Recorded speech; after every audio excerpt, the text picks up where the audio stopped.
கலரை பாருங்கள். நிறைய கலர் இருக்குது பாருங்கள், நிறைய கலர் இருக்குது பாருங்கள். கலரை பாருங்கள், நல்லா இருக்கு. ரெம்போ ஸ்டேட்டில் இருக்கே பாருங்கள், இது ரொம்ப ரொம்ப சூப்பராக இருக்குது. கிரீன் கலர் பாருங்கள், இது 5 இலை இருக்குது, 5 லீஃப் மாதிரி இருக்குது, நல்லா இருக்குது பாருங்கள். வயலட் கலருங்க, லைட் கிரீன்.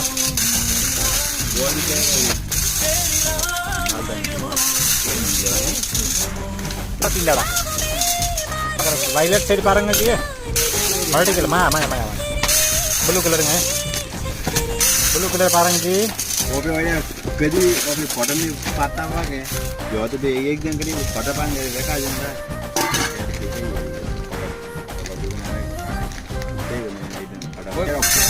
कलर பாருங்க ஜி, சரி ரெட் கலர் பாருங்க ஜி, நல்லா இருக்கு ரெட் கலருங்க.